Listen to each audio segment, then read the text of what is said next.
And we're live on Facebook, YouTube, Twitter, KGRDB Radio, and Rumble. And we're also live on TikTok. So we're live everywhere. And here we are. And poor Mr. Producer, he was good. I'm such a mean bishop. I'm the only person who's doing a show. The only person, poor guy. He just wants to chill. He just wants to be. No, Bishop Long just had to go and ruin it for him. So, all right, folks, I appreciate you guys being. Happy Friday to you guys, and happy 4th of July. Happy 4th of July weekend to you.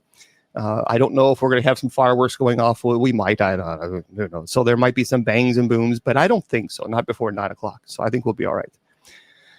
A couple things before we get to the meat and potatoes of the presentation. If you would like to go to the place that sponsors us, they're KGRADB. It's KGRADB Radio. So it's KGRAD as in dog, B as in bicycle.com. So KGRADB.com. But please make sure you go there and subscribe. They have some really cool shows. I mean, really neat shows there. But put Bishop as your promo code, because you're going to get 30% off your subscription. No, I do not get any return income off that at all. Because I told them I didn't want it, because they're the ones who pay for the StreamYard. So I appreciate them doing that. So they help us get on Friday, Saturday, Sunday, and Wednesday. So we appreciate that. So, but make sure you put Bishop as your promo code. That'll be 30% off your subscription. It's already cheap as it is. Thank you very much. But hey, why not get it even cheaper? But you got to go KGRADB.com. Also, you can go to my website, BishopJamesLong.com. BishopJamesLong.com. Two things, folks. First of all, if you want to take a paranormal class, that's free now. So I've opened it up for everybody, and I know I could charge. I know. So, but anyway, it was only $12.50 a class. Anyway, there's 4 classes. You learn at your own pace. So this is what you need to do. Go to BishopJamesLong.com. Click on the class link. If you click on the class link, it will take you to the class. And if you want to make a donation to the church, then our abbot receives those funds. He's responsible for all the funding. So there you go. If we appreciate you guys doing that if you do. Now, what else? Okay, the website usocc.org. Yeah, that's the church's website. So if you want to go there, we appreciate you guys going there and checking that out as well. I need to make sure that I put on Spreaker that I made sure that I put on for Sacred Division and not Bible study, because I'm so used to pushing Bible study for Spreaker that I'm not really used to doing Sacred Division. I only do Sacred Division once a week. So let me just double check to make sure I didn't mess it up, because I'm naturally blind, and that's what happens. So let me just make sure it's running on. Yeah, there it is. Yeah, it's good. And now, by the way, folks, I have all of my shows. You can go to BishopJamesLong.com, scroll all the way down to where it says Spreaker. There it is. But even better, go to KGRADB Radio. That's what you need to do. Yeah, I agree, Judy Ann. KGRADB.com. Pretty cool place. So happy 4th of July weekend to you guys. Hopefully, wherever you are in this world, you're going to have a wonderful and safe weekend. I'm sure there's going to be people lighting off fireworks and all weekend long, and that's fine. Good for them. Just be safe. Just be safe wherever you are. Well, hello there, Mark in Ireland. So we are live, and okay, Miss Wilma. So Miss Wilma, she's doing better. She's doing much better. She's getting a new couch, because her couch was really hurting her back. So she's getting a new couch, and that's coming in tomorrow. So we'll see about Sunday. I don't think she'll be with us on Saturday, but for our open mic night. For those of you who don't know, I have the shows on tonight, 7 p.m. That's a paranormal show. And then tomorrow is our open mic night. We talk about anything and everything. We just get together and just chill. Well, I got to charge this up. Hold on one second. There we go. Forgot to do that. And that's at 8 p.m. tomorrow. And we also talk, of course, demonology and other things as well. And then Sundays and Wednesdays, it's strictly Bible study. So that's we don't do anything else but Bible study. And I have been teaching Revelation. I've been teaching that now since February the 14th. So if you have missed that, you can go back on my Spreaker or Facebook or YouTube or whatever. Also, I appreciate that. The Gates of Hell Cemetery. That documentary is up now, and it's been up for a couple of weeks. You can go to my YouTube page and you can watch it for free. Yes, people keep telling me I need to charge. Nope, I'm not charging. Just go to US. Just simply go to bishopjameslong.com. bishopjameslong.com. Scroll down to where it says social media outlets or whatever, official links, and click on the YouTube. And it will take you there. It's the Gates of Hell Cemetery. It's about 45 minutes or so, a documentary that I did. Judy Ann here, of course, she was one of the executive producers, so we appreciate that very much to help me put it together. So it was a cool place. It's an interesting location, but it's one that I strongly encourage you guys to stay away from. So when am I going to do Genesis? Well, I'm going to do that probably when I'm done with the Revelation, and then I'm going to talk a little bit about Marian apparitions first, and then I'll talk about the books of the Bible. So that'll be on Sundays and Wednesdays. But first, we have to get finished with Revelation, and then we'll talk about Marian apparitions of Mary, and do that just like a one-time event. And then we'll go right into all the books of the Bible, who wrote them, what were they written for, what was the point, et cetera, et cetera. So there we are. But tonight, folks, it's paranormal. And tonight we're going to talk about a cool topic, haunted locations in each state, and I'm also going to address some urban legends in those states as well. So just sit back, relax, turn the lights out low, maybe light a candle, get kind of a groovy, scary moment, because we're going to have a good time tonight. Yeah. Now, this little thing you see back here, this is new. You've never seen it before. I have never shown this doll before, ever. This was a case that I had, a possession case. And this was an individual who, she loved dolls. I mean, she was a younger teen. And she just collected dolls. She just loved them. I mean, that's what she did. I mean, she wasn't. She just loved them.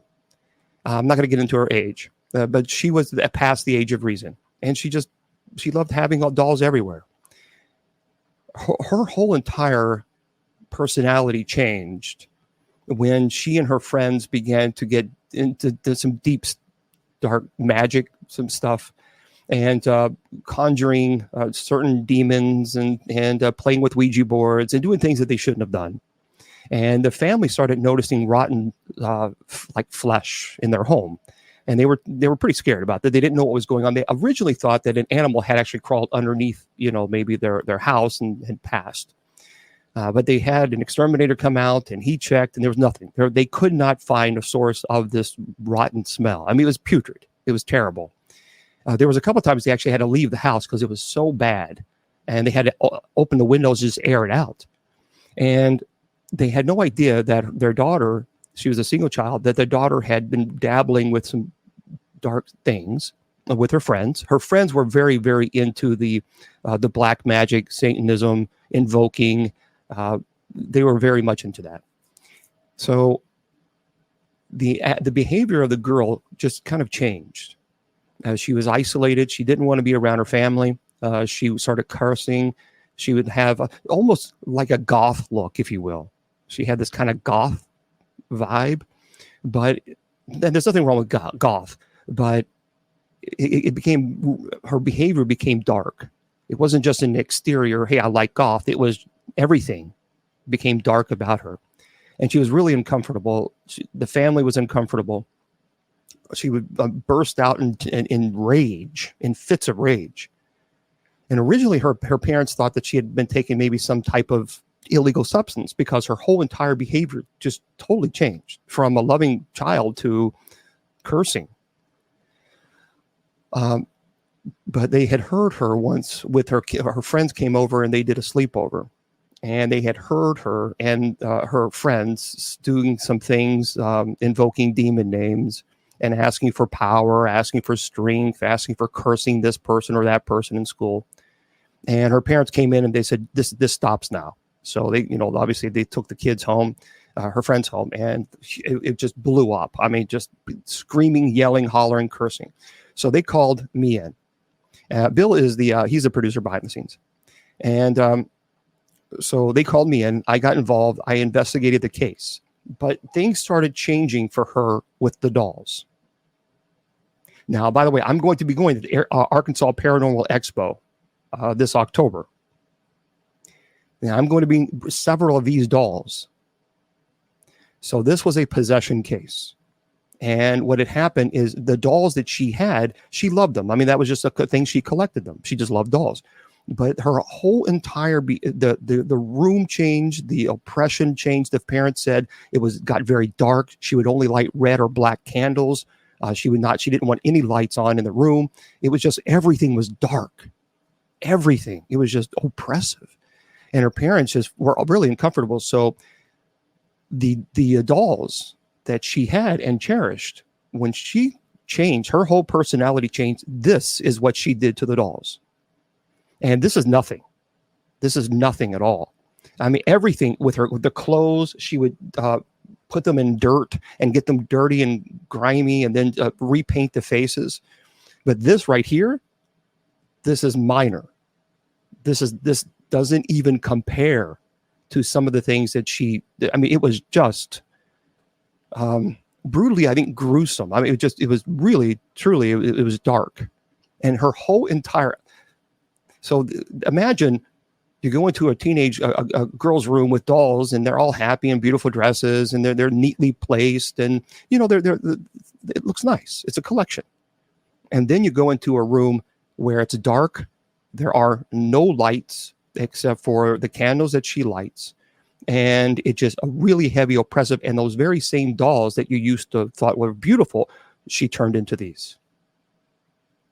So this right here, I'm telling you, this doll doesn't even compare, not even compare to the other things that she created. And I'll be bringing them with the Arkansas Paranormal Expo. Now, I don't like bringing them into the studio, because I don't like bringing them into this, because there are certain things that even I'm uncomfortable with bringing into, because you can just feel the incredible energy, and it's very negative. It's quite negative. I do have this in a box as well. So when I'm done, I close it, I seal it, I bless it, and that's it. But this is the type of stuff. I mean, this is, I'll show you.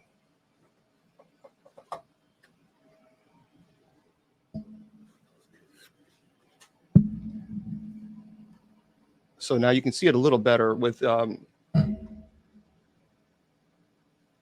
it's so, you can actually see the veins that she tried to draw in the face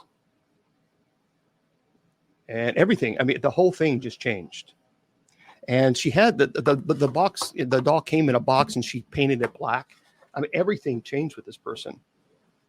But this is the type of stuff that occurs when the whole personality changes, when in her case, in which it did. So even now, I mean, I can feel the oppression. You can feel that, but I blessed it prior to opening it. Now, why do I collect them? Well, I collect them because I remove them from the people's homes. That's important. And I also teach about them. So there's a lot of people collecting these things. I performed the exorcism. I had to work with her quite, I think it was maybe 6 or 7 months. I think it was like 6 or 7 months. She had to undergo several exorcisms. And she's fine now. Matter of fact, she's a mom. But yeah, I mean, everything changed. It was just, yeah. So she doesn't remember. She remembers what led up to it. She remembers the feeling of, because I asked her, I said, well, what did you feel? Do you remember the possession? She does not remember the stage of possession at all. She was possessed. I said, well, what did you remember? Anything that led up? She remembers 100% what led up to it. And she remembers just anything and everything would set her off. I mean, it's to an extreme level. So, I mean, she burnt toast, and she was screaming and hitting the walls and busting and putting her fists to the walls. I mean, it was just an extreme. So it wasn't, legitimate overwhelming of stress that all of us suffer from day to day. But she really was, no matter what, it set her off. A dog bark, it set her off. And she remembered how quick she was to just burst with anger. She remembers also isolating herself from her family, her friends, and everything about her parents just made her upset. Everything. And so she remembers that. She doesn't remember the exorcisms, and she remembers, of course, what led everything after the exorcisms, but she doesn't remember the actual stage of possession. So it's an extreme. Well, thank you for subscribing. I appreciate that. So it's an extreme agitation. And for those of you who are offering gifts on TikTok, I do appreciate that very much. I apologize that I'm not thanked you individually. It's only because I have two computers running at the same time.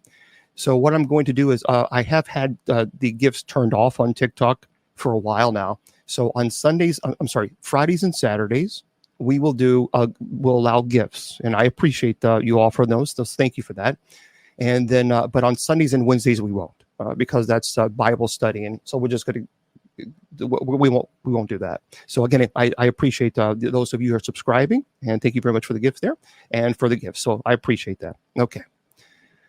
Yeah, Evil really did set in. So let's talk about our fun-filled, exciting conversation. And I am working a case, matter of fact, right now, where it definitely seems there's some heaviness. And matter of fact, it's in Louisville, and there's some heaviness there, and so I have to speak to a mental health therapist because there are other issues that are going on, and so I'm going to be doing that. Hopefully, either this weekend or Monday, I'll be speaking to the mental health therapist and go from there. So I'll let you guys know when I'm going to be going to this home. It doesn't seem possession is the case here, but it does seem that the minor rite of exorcism is warranted. So the minor rite of exorcism, for example, and we'll get into, don't worry, folks, we'll get into the conversation of the show, the haunted locations and urban legends. So when a family calls me and they have violent activity in their home, there are several prayers that we can use to combat this. So you can do a blessing on the home, the epiphany of the doors, the blessing of the doors, the chalking of doors. They're all the same. It's all the same prayer. And you can do that in your own home. And I encourage you to. And you can Google that, epiphany of the doors, a blessing of the doors. But when you have violent activity, then a clergy can get involved and perform what's called the minor rite of exorcism. And that is when I perform an exorcism on a demonic entity that has infested itself within the home. I made a video on TikTok. You do not perform an exorcism on a home. It doesn't exist. You bless the home. So you combat whatever entity that is there with the minor rite of exorcism. And then there's also what the solemn rite of exorcism. Now, the solemn rite is reserved strictly for an exorcist who's trained in the rite to perform an exorcism on an individual who is possessed. This case is not the solemn rite. The solemn rite is not warranted because there is no possession, but there is some violent activity there that's occurring that's got my attention. So I think at minimum, there will be the minor rite of exorcism, the blessing of all individuals involved, and then I will also say mass at the home. So that's going to be that's on my radar, and that's what I'm working on now. Okay. I do when I am performing an exorcism on an individual for legal reasons, obviously, it is recorded, but those are sealed. You will never, ever, ever, never will I perform an exorcism on camera on a television show on a person. I'll never do it. And I've been offered television shows. I was offered a television show when I was at a paranormal conference. A show contacted me when I was in the middle of the presentation and said, look, we have a show. It's been greenlit. It's ready to go. And it's a pretty good amount of money. And all you got to do is perform an exorcism on camera. And I said, yeah, that's not going to happen. Don't ever call me again. So I will never, ever, ever perform an exorcism on camera on someone who is possessed and then show it on YouTube. That is just so sacrilegious. That's blasphemy. And it does a disservice to the person and the families who are struggling and watching their family members under the stage of possession. That, to me, there are some things that are just so sacrilegious and disturbing that why people, first of all, want to see it. And second of all, why people think that it should be on social media for entertainment. I have no words to properly describe how utterly repulsed I am at that idea, because you wouldn't want clergy coming in to do that to your family. So if your family was possessed and the clergy showed up and then put it all over social media just so they can make a buck, off of your family member suffering? See, that's sacrilegious. So I've never charged ever blessing a home. I've never charged performing an exorcism. I've performed 31, and I never will. I never will. You're right. Someone suffering is not entertaining. And the only person that I think would be entertained by watching someone suffering is a sadistic individual. That is a sadist. So anyway, moderators, do me a favor. Let me know if we're good. We'll leave the chat on for everybody on TikTok. If we're good, but if we're not, then I'll do some chat only. But just let me know. I'd rather leave it off for everybody so everybody can be entertained. We can have a conversation. But if it's a problem, let me know. Okay. All right. Let's get into our topic for the day. Okay, we're good for now. Okay, just let me know if it changes. So everybody, just be kind. Just don't be trolled. Please don't troll, because then you ruin everybody else's fun time, and then I have to put sub chat only on because it's just so stupid. So, all right, Alabama. So if you're living in Alabama, what's a good place to go to? Now, keep in mind, these are not all the places you can go to. This is just some things that I have heard about. Well, thank you. Hell's Hound, I appreciate you're a big fan of me, but I'd rather you be my friend than a fan. Okay. Alabama Maple Hill Cemetery in Huntsville, Alabama. So it says here on this, let's see, Thrillist, the website, it is, I'm trying to figure out who the author is, Thrillist Travel. So it says, oh, sure, the actual cemetery here is creepy and all, but it's the playground that really gets you. See, in 1985, somebody decided to open a playground adjacent to Huntsville's oldest cemetery, presumably to give the children of mourning some parents of some respite. Now, instead, it appears that the resident ghosts are the ones enjoying it most. And people report seeing orbs of light going down the slide and unoccupied swings moving. I've seen that before. Even accompanied by disembodied giggles. And adding to the eeriness, some locals believe the victims of a rash of child unaliving in the 60s were buried nearby, their spirits now having eternal playdates with the cemetery's official residents. It's in Huntsville, Alabama, and it's in Maple Hill Cemetery. I have been to locations where there was a playground. It was haunted, allegedly, and there was no wind. We verified this, and the swings just started swinging back and forth, just back and forth. Now, orbs, by the way, Judy said, orbs really are dismissed for the most part. Paranormal investigators really don't take orbs too seriously because the majority of time they're light particles or dust or even bugs. But there are cases where there have been orbs where there does seem to be some type of intelligent movement with this. Like there's one video I've seen where an orb went up the ladder and just went right down, and then up the ladder and right. So that was kind of interesting. It makes you think. Okay, it's 20 miles from you. It's interesting. Now let's talk about some urban legends in Alabama. So this is a Hell's Gate Bridge. So if you guys are in Alabama, tell us if this is true. And I'd like to know what you guys think about this one. So I'd like to include Hell's Gate, the urban legends with haunted locations tonight. I don't see an author. This is the Insider. But it's generally accepted. Story of Hell's Gate Bridge starts in the 1950s. A young couple driving over the bridge somehow drove their car off the bridge one night, and they both drowned. Now, there are two legends associated with Hell's Gate Bridge. And one, that if you drive your car out in the middle of the bridge and turn off the lights, the couple will magically appear in your car and leave a wet spot on the seat. Now, the other, which is how the bridge got its name, is the belief that if you drive over the bridge and look over your shoulder halfway through, the scenery behind you turns into a portal to hell engulfed in flames. Potentially to curb ghost hunters and bored teenagers, Hell's Gate Bridge is closed to cars. And it is in such despair that walking across the bridge, by the way, is strongly discouraged. So, it's interesting. That's what's said.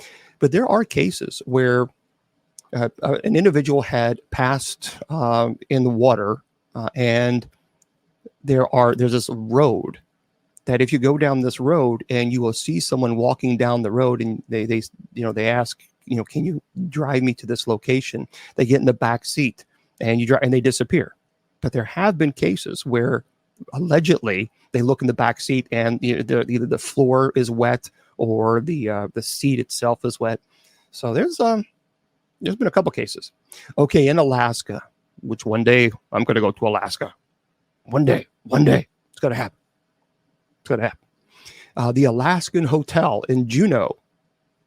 This is a location that's supposed to be haunted. The most famous ghost to roam the halls of Alaska's oldest operating hotel is that of a gold miner's wife who lived there while waiting for her husband to return. And when he didn't, she began supporting herself by working as a lady of the night.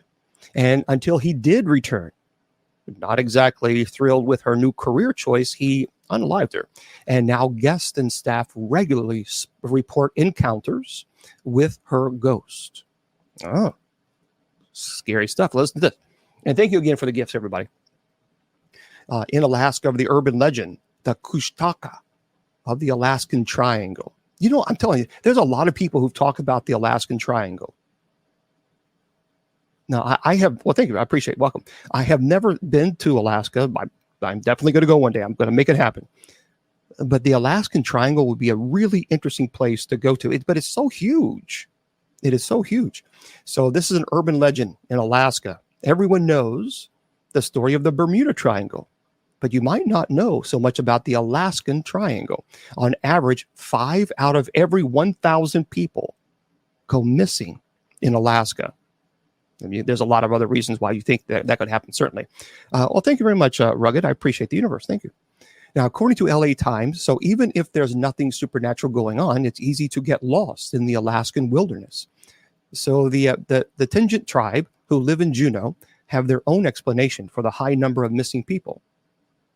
They say it's the evil spirits called the Kushtaka.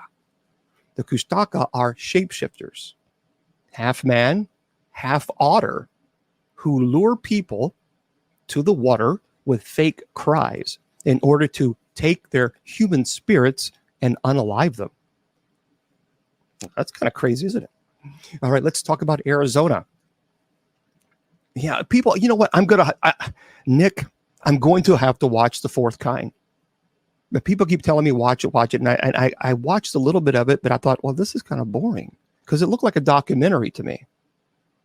But I'm gonna have to do it. People keep telling me why, and we are going to talk about alien encounters, and we'll probably do that next week, Mr. Producer. I think that'd be kind of good. All right, in Arizona, the Jerome Grand Hotel in Jerome, Arizona. And if you've been to these locations, let us know. Located in the scenic hillside town of Jerome, a former gold mining hub once known as the wickedest city in the West. And today, one of Arizona's coolest small towns is the Jerome Grand Hotel, formerly known as the United Verdi Hospital. Originally built in 1917 and again in 1926 after a mine explosion destroyed the first.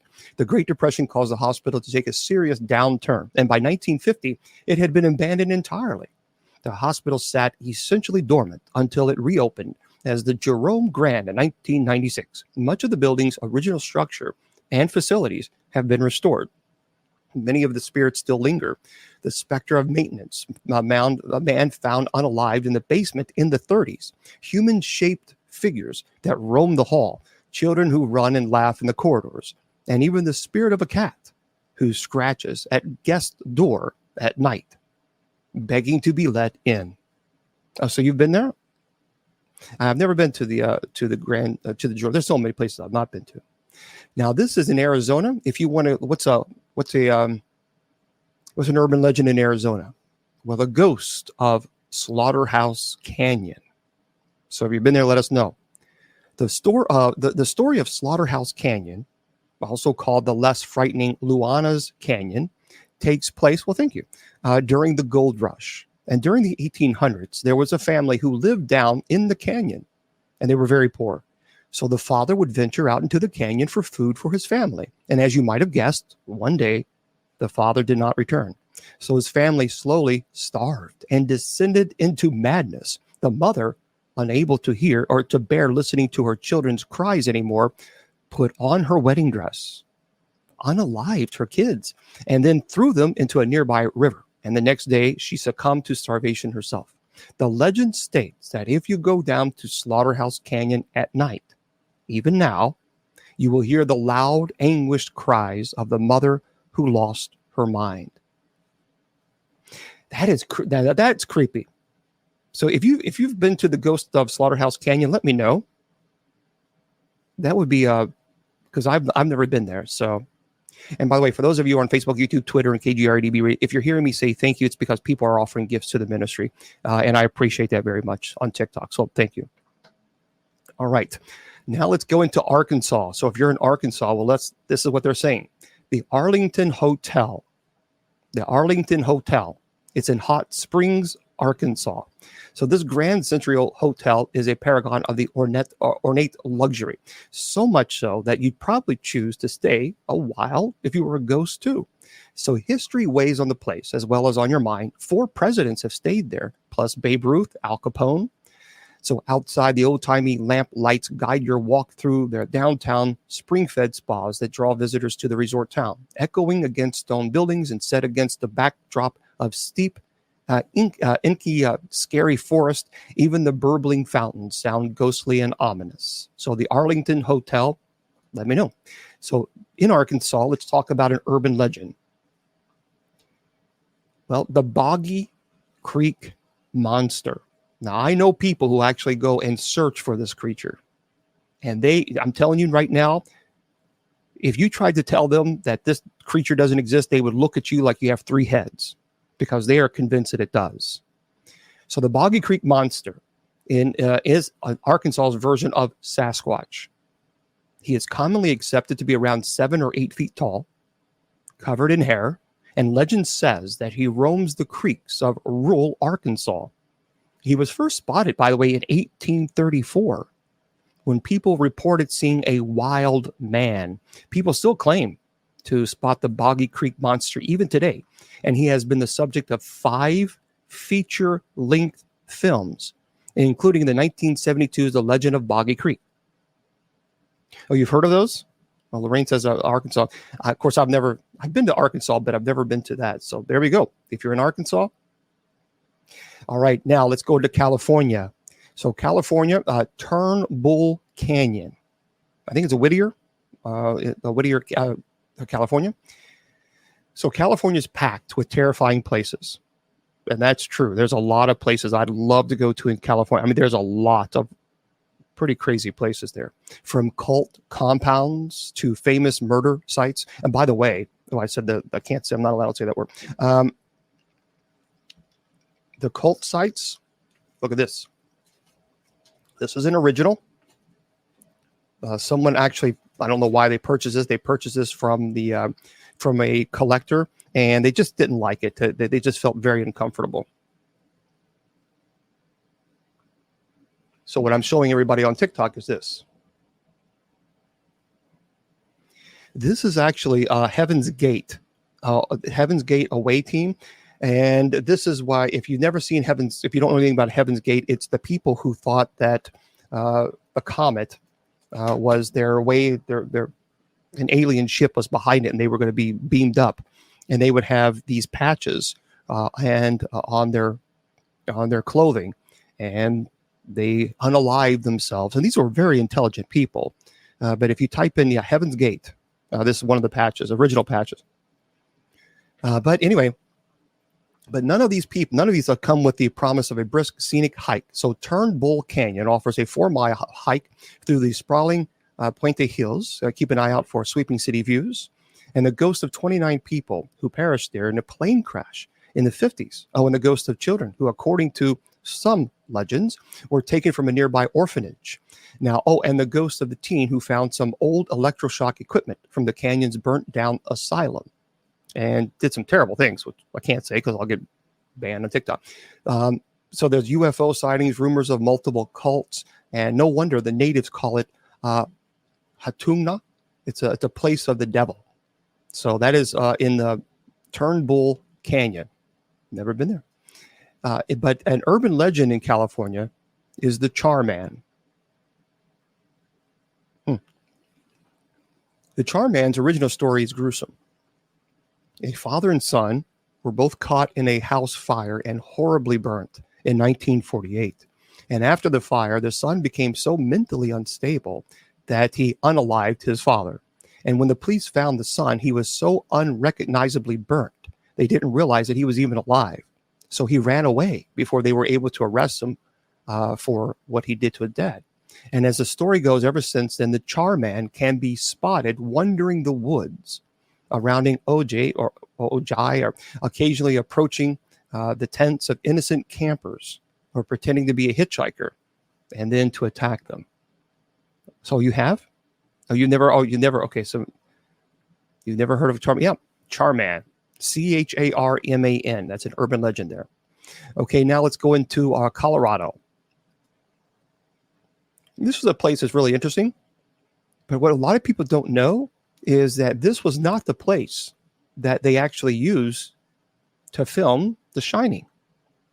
Colorado, the Stanley Hotel. Now, if you read or seen The Shining, you'll know, thank you very much, the feel of this often snowed-on hotel. It's the location Stephen King based his Overlook Hotel upon. Now, it may not look like the film unless you watch the 1990s made-for-TV movie version, which was actually shot there. But it holds rumors of haunted rooms and service workers who still wander the grounds. And be warned, there's a much more sinister danger. The hotel has had such an extreme elevation that just walking to your room can drain you. So one stiff drink, if you will, may have you seen ghosts. So in Colorado, as far as the urban legends, this is in the mini legends of Riverdale Road. So if you're in Colorado, let us know. Well, thank you there, Tammy. Let us know. I'm curious to see. I'll get to your question just 1 second, I promise. The Riverdale Road. Riverdale Road is a site of not one, but 8 creepy stories, ranging from a hell gate to ghosts of people unalive. I'll just simply say that. This road is decidedly spooky. The creepiest story, though, is that of the phantom jogger. And one day there was a driver who hit a jogger. He freaked out and left him. And now it's said that if you park at the site of the crash, you will hear disembodied footsteps getting closer and closer to your car. And people have reported handprints on their windows and banging noises as if someone was kicking the outside. Well, that's kind of creepy, isn't it? So disembodied voice, by the way, you can actually hear it with your ears. You can hear it. Yeah, folks, there's a lot of people asking me questions, and if I answer every question, I'll never get through these. I'll get to your questions, I promise you, a little bit later on. But let's do this. Let's do this presentation first, and then we can talk about some questions, and because then people will start asking questions that have nothing to do with what we're talking about today. So we're going to get through this first, and then afterwards we'll get to your questions. I promise you. Okay, I do believe you can communicate. But you have to be careful because once you do that, you could be getting into some dangerous stuff.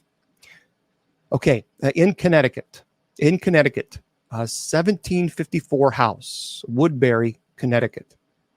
Okay, yep, just hang tight to questions. 1754 house, known as the Evergreen Inn, and later the Curtis House Inn, before reopening the 1754 house in 2020, Gordon Ramsay once featured Connecticut's oldest inn on his appropriately titled reality show called Hotel Hell, bringing a paranormal investigator to corroborate what locals and visitors have been claiming for centuries. The place is haunted. And Ramsay's unsettling difficulty at the exit of his room during a 5-day stay could have been due to faulty hardware, but try telling that to guests who reported disembodied voices, mysterious footsteps, and unwelcome otherworldly bedfellows throughout the inn's 260-plus year history. Apparently, apparent entities are believed to be the former inn owners and guests, and perhaps most terrifying for anyone who works there, former employees who clocked in but never clocked out. 1754 house, check it out. You might want to look into YouTube and see if you can find it. Now, urban legend in Connecticut, Hannah Cranna. I believe it's called Hannah Cranna. It's known as the Wicked Witch of Monroe in Connecticut. So Hannah Cranna gained a reputation as a witch in the 19th century when her husband passed away by mysteriously falling off a cliff. And locals reportedly believed that she had bewitched him. And people also believe that she would cast spells on people that she did not like. Well, Hannah lived to the age of 77. But right before she passed away, she asked to be carried down to the cemetery in her coffin by foot, not wagon. And after her passing, the people of Monroe tried to wheel her coffin down the hill, but were unable. And the coffin kept falling off. So they were forced to carry it. And when the townspeople returned to her home, it was found to be engulfed in flames, sealing Hannah's reputation of witchcraft. And now you can visit her real grave, by the way, in Trumbull. Oh, well, Trumbull, Connecticut. Well, that's pretty good. That'd be pretty interesting to see. Okay, let's go into Delaware. As far as your haunted locations, Delaware City, Fort Delaware. Now, a lot of people have said that they have seen residual haunting at Fort Delaware. So let me just talk a little bit about residual versus interactive or intelligent. Residual is, there's a belief that somehow the energy can imprint on a location and that energy just repeats, recycles. There's nothing intellect. There's nothing intelligent behind that haunting. They don't know it exists. They don't know that you exist. For example, if you've ever been to a really old location and you just felt this presence, you could just feel it. It's very similar, like when I go to Cades Cove in Gatlinburg, Tennessee. When you go to these old cabins, there's a feeling there, the energy. That's residual energy. You really can't interact. They can't interact with you. There is nothing intelligent there. That's different than interactive or intelligent. They are aware that you are there, and they are aware they exist, and they're able to communicate with you somehow. So a lot of people have talked about, folks, again, user 459, just relax, and I'll get your questions, because I did kind of said that just 2 minutes ago. So just chill with that, and we'll get your questions in a minute. And by the way, if you need my assistance, this is what you got to do, folks. There's no other way. You have to go to bishopjameslong.com and click on the paranormal link. Okay? Okay, getting a lot of questions. Okay, well, we'll just do sub chat only on. It's a shame that I have to do that. I don't like doing it because I like interacting with people, but I don't know. So here's what you got to do. If you need my assistance, you need to go to bishopjameslong.com and you got to click on the paranormal link. You have to fill that form out. There's no other way. We're not cutting corners, because I'm getting too many inquiries from all these social media. It's too much. I'm only one person and I don't have a staff. I am the staff. So here's the deal. If you want assistance from clergy, you got to go to that site, and then the St. Benedict, the Society of St. Benedict will contact you. Thank you, and then we'll get involved that way. But we have to go through one source, because too many people are asking me from TikTok, YouTube, Twitter, and it's too much.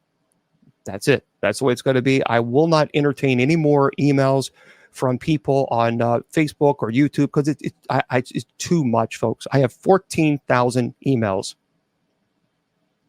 No, 15,000 emails in 3 days. 15,000. Well, you guys can't really see it. And it's getting too much. And I have to put boundaries. So for now on, that's the way it's going to be. Thank you very much, Jeff. So go to bishopjameslong.com, click on the paranormal link, and then we'll go from there. Okay? Again, I'm doing this for free. So we just ask people go to one site so I can organize it, because it's just getting too crazy. Again, it's too much.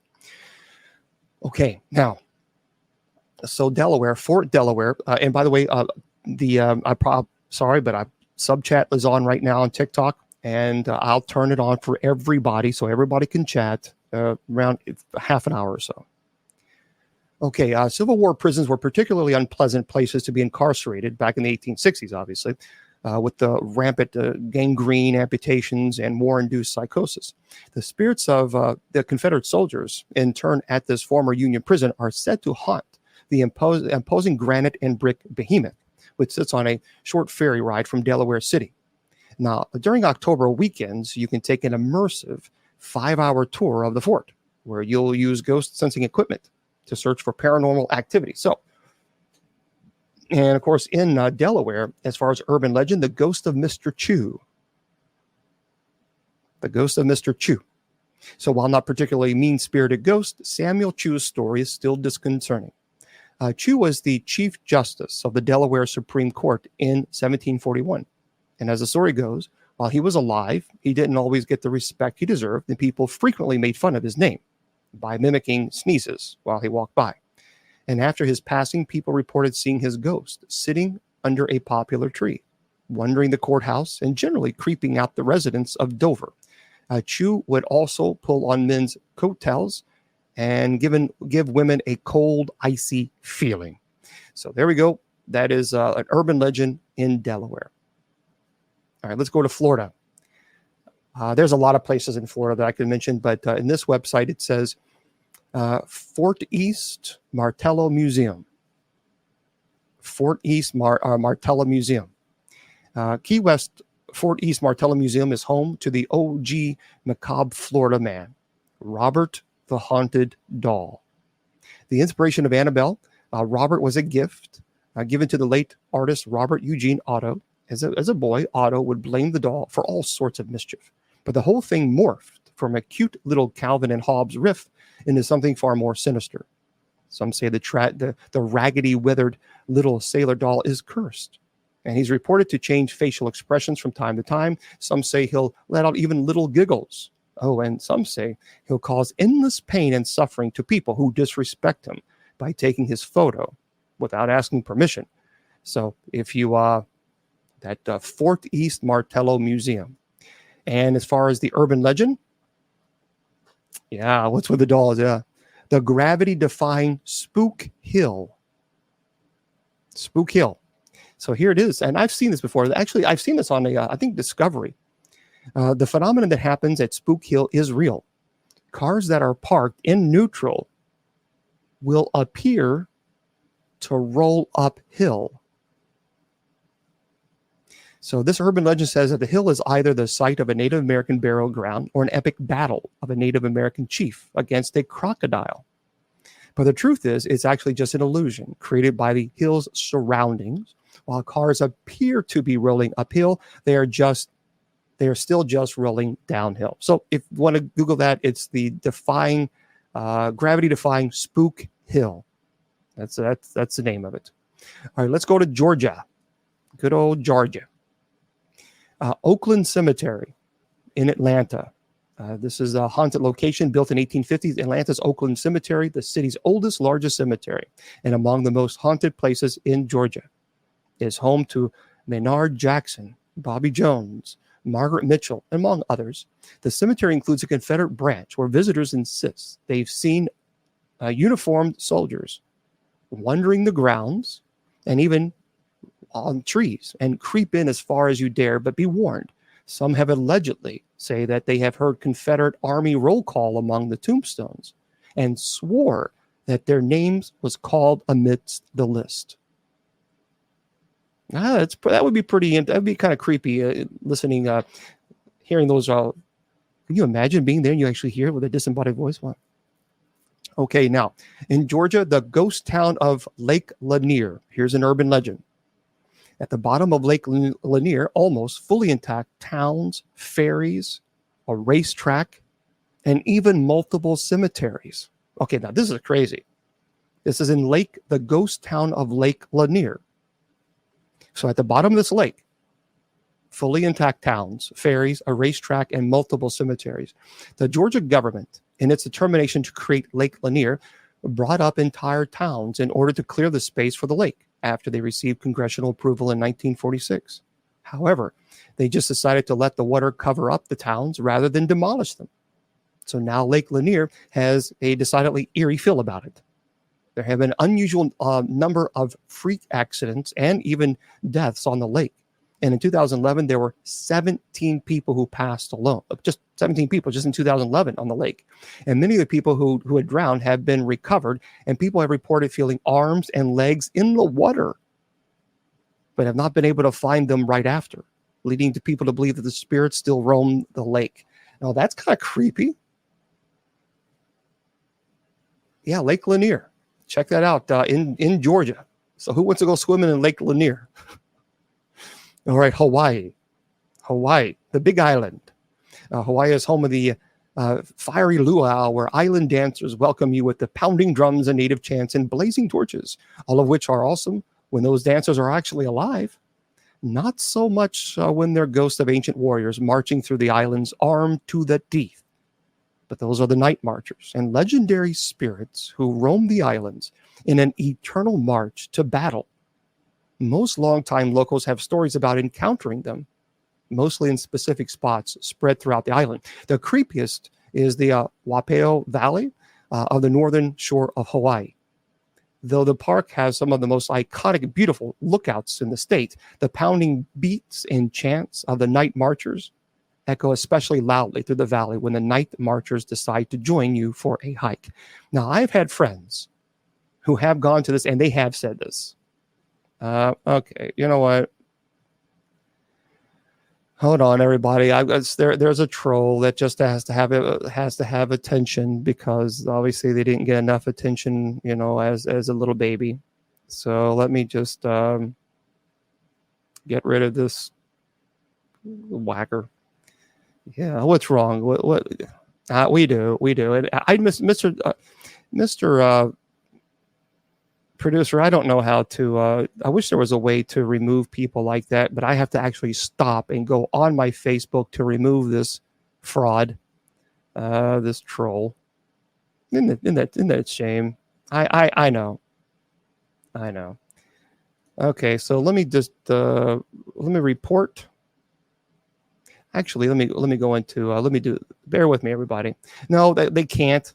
Bear with me. I have to stop the show because this ass clown has to. And he's a friend too. Yeah, well, not so much. Pathetic. Really pathetic.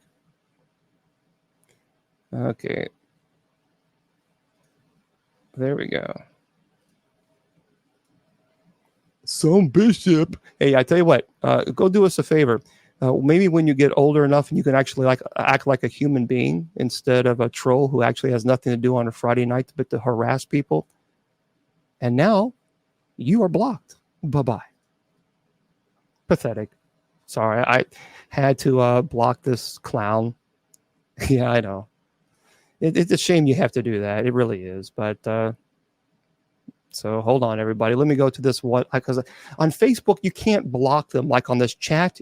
You have to actually go into the Facebook, which is a real pain. I wish they would change that Facebook. So let me, and I'm sure he's going to come up again, and because he's got to have attention. So hold on, everybody. I got to stop the show so I can block this idiot. These people are really going to have to answer to God for this type of behavior. They really are. They're going to have to answer. I just blocked him. But see, that's the thing. You have to actually stop the show, and you have to go into the Facebook account that he's watching in, and then you have to manually block the person that way. That's what you have to do. It's just it's a pain to do that. But anyway, okay. So now that the mental midget has left, let's go into Hawaii. So the night marchers, again, by the way, this is, well, thank you very much for the gifts. The night marchers are the urban legends too. And according to Hawaiian lore, they're not evil spirits, but they do demand respect. And they are spirits of ancient Hawaiian warriors who march around the islands to protect sacred areas. And legend says that if you look directly at a night marcher, you'll be marked. And if by some chance you find yourself in the middle of a procession, you are supposed to lie down in the middle of the road. I don't know if I'm going to lie down in the middle of the road. I'm sorry. I'm just going to get off the road and say, you know what, you guys do your little march, and I'm going to come on. I'm going to stay on over here. Probably not a good idea. But okay. Yep. All right. So let's go into Idaho. The old Idaho Penitentiary. So this prison, built in 1872, was closed for nearly 50 years. And today it's a full-stop tourist attraction, not unlike Alcatraz. You can tour the place, by the way, see where the prisoners were held in solitary, and even get a peek at the gallows from death row. So yeah, this place is haunted, and largely by the prisoners who helped build it and ended their life sentence in the very walls they put up.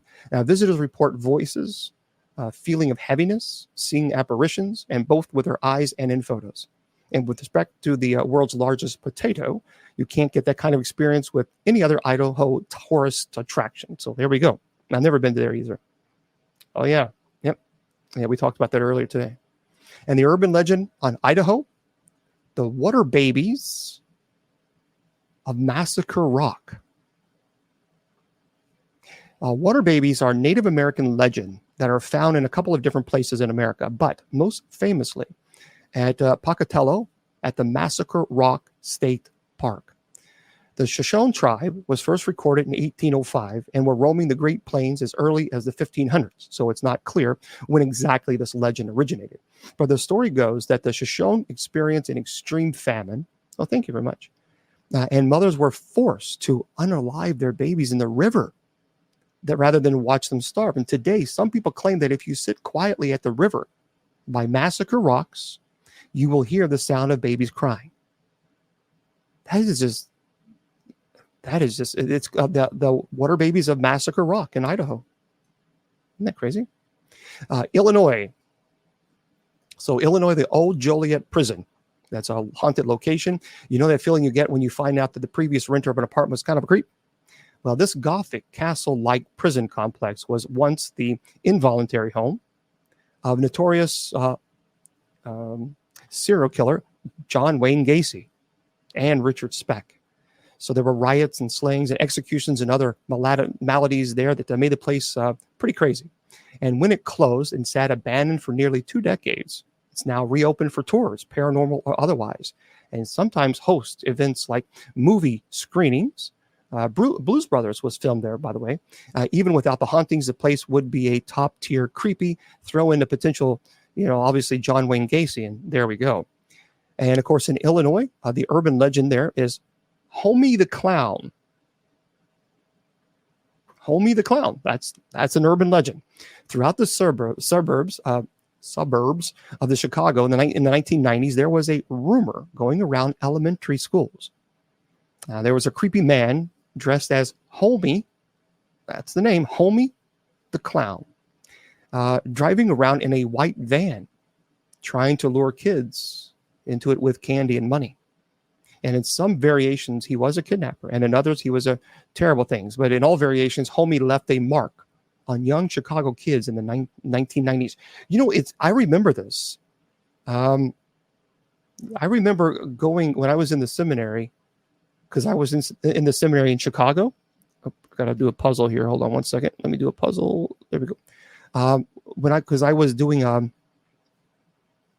to the seminary in Chicago, and I remember there were some areas that they talked about this guy, who was dressed as a clown and who would ask kids to come in. Now, many people say that he was trying to kind of piggyback on John Wayne Gacy, because John Wayne Gacy, by the way, did Pogo the Clown and did a lot of crazy things there. Indiana, the Haunted Bridge. So in Indiana, if you're going there, the Haunted Bridge in Avon, Indiana, a haunted location. And Indiana is packed with enough haunted inns and estates to pack a whole town. But for a little skin crawling outside a big city, head to the sleepy bedroom community of Avon, home to one of the nation's creepiest looking haunted bridges. The decrepit-looking concrete railroad span looks as old as the pyramids and sports an undeniably sinister air, especially if you drive beneath it at night. And if you care to park and poke around, locals say you might encounter the ghost of a weeping woman whose child was unalive on the railroad tracks, or a drunken worker who fell into a load of wet construction concrete and was entombed in the bridge itself. But even if you're just driving, though, and just driving through town, you might likely still get the chills. Well, that's kind of crazy. That's a crazy. And then here is a urban legend in Indiana, the 100 Steps Cemetery. The 100 Steps Cemetery is located in the town of Brazil, Indiana, though the official address is actually disputed. And while it's not clear when the stories about the cemetery being haunted began, there are gravestones that date back all the way to the 1860s. Now, the urban legend says that if someone finds themselves in the cemetery at midnight, They must climb the steps and count to 100. And at this point, a ghost of an undertaker will appear and show the person a vision of their passing. And on the way back down, the visitor is supposed to count the steps again. And if they count the same amount of steps, the vision was false. So people who visited the cemetery in the past have tried to outsmart the supernatural forces in 100 steps by avoiding the steps altogether. And they reported being knocked or shoved down to the ground by an unseen force. The 100-step cemetery. If you've been to these places, let us know. I'd love to know if these things were true, if you experienced them. In Iowa, the Vasilla acts unaliving house, because you can't say certain words, for a truly one-of-a-kind night away. Book in at the Vasilla Axe Unaliving House, the aptly named home where 8 people were unalived in their sleep back in 1912. The case, by the way, is still unsolved. But the main suspect was a traveling minister who had taught at a nearby church that night and left town early next morning. So tours and overnight stays are offered in the very rooms that were the scene of this terrible massacre. And you'll probably get the best sleep of your life. I'm curious. I've never been there. Have any of you been to the Vasilla Axe Unaliving House?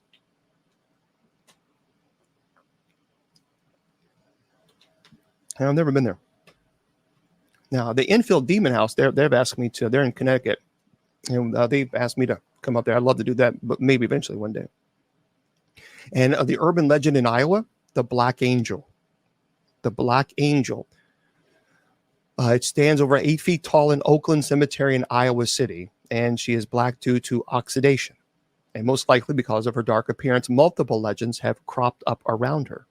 The one legend says that a pregnant woman should never walk under her. Others say that if you touch or kiss the statue, that you will be unalive within 6 months. Now, whether haunted, cursed, or completely harmless, the statue is definitely a somber sight to see. I don't know. I think some people just kind of get a little bit too cray-cray when it comes to some of these things.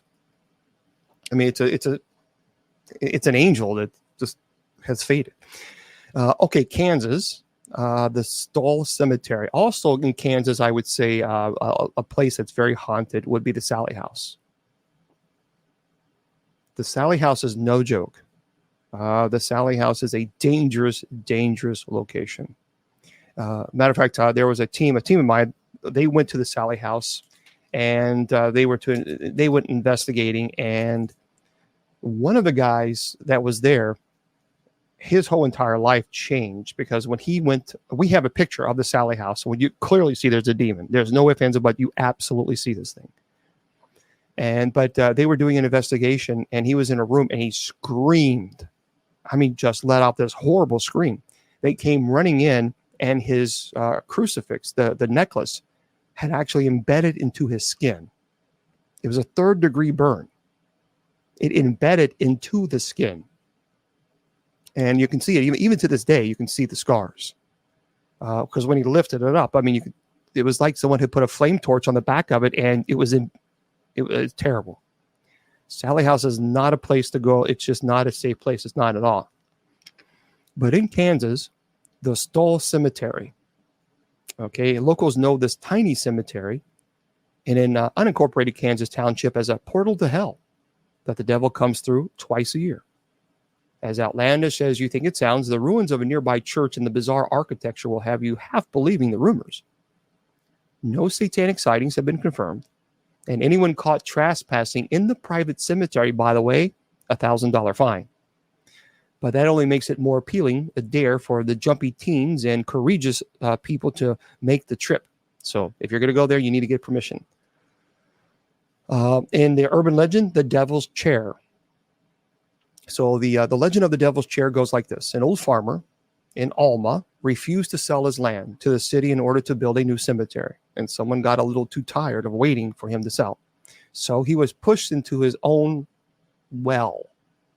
And eventually someone said that there was a terrible smell coming from the well. So the city sent someone to investigate. And it was ruled that the well was empty. So it was boarded up. And if you make your way to Alma, you can actually sit on the boarded up well. But legend says that people who have sat on the well have also mysteriously disappeared, and or they have heard the person screaming, "Help me." Well, that's kind of cray-cray. In Kentucky, of course, I think we have to,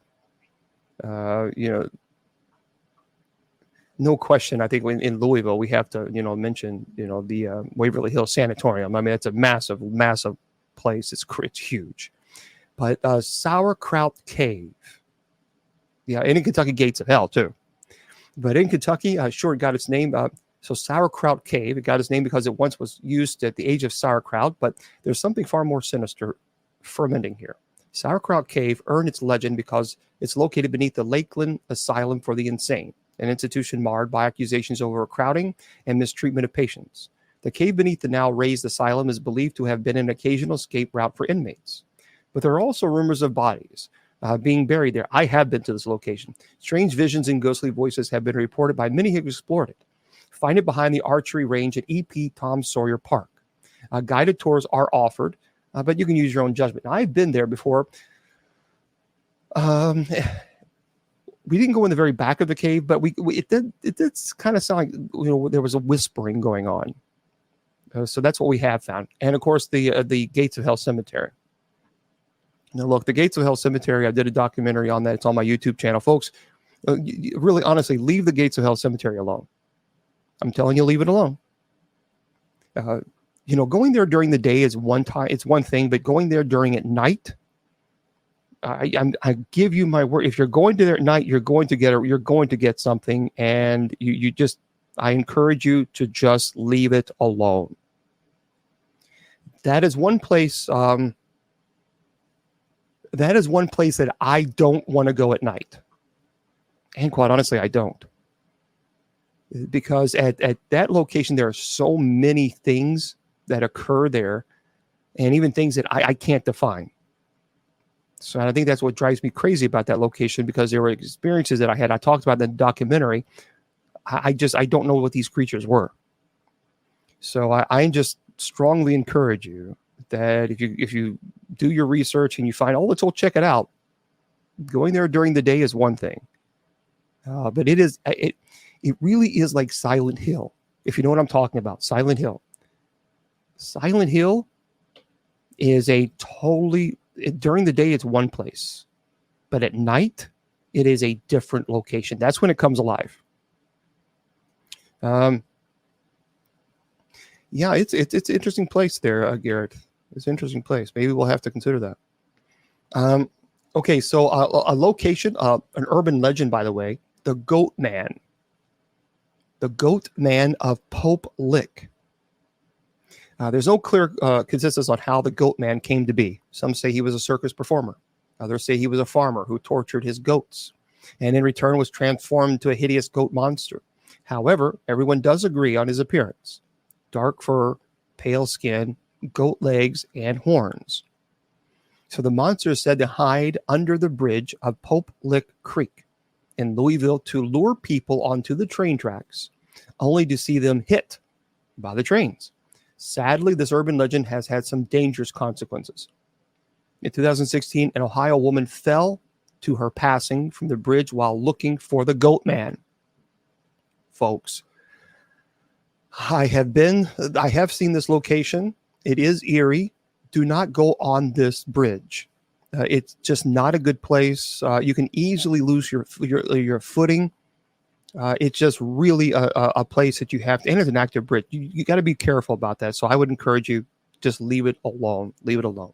In Louisiana, St. Roch Chapel, yellow fever shrine in New Orleans. So in the 19th century, yellow fever swept New Orleans, but Reverend Peter Thieves, the pastor of Holy Trinity Catholic Church, had a plan. He prayed to St. Roch, who is most identified with good health and healing, asking for members of his parish to be shielded from the disease and promising to build a shrine for the saint in gratitude. While 40,000 New Orleans died, no one in Father Thieves' community perished. Today, pilgrims still visit this chapel, leaving offerings around the shrine. And among the artifacts, children's polio braces, crutches, and etc. So, and for urban legend is the Grunch, not the Grinch, but the Grunch. The Grunch Road is an old dirt road that leads deep into the woods and eventually to a dead end. And it was a favorite place for teenagers to go and do whatever teenagers do until they learned about the Grunch. So the Grunch are rumored to be a group of deformed, half human, half monsters that resulted from years of isolation in the Louisiana bayous.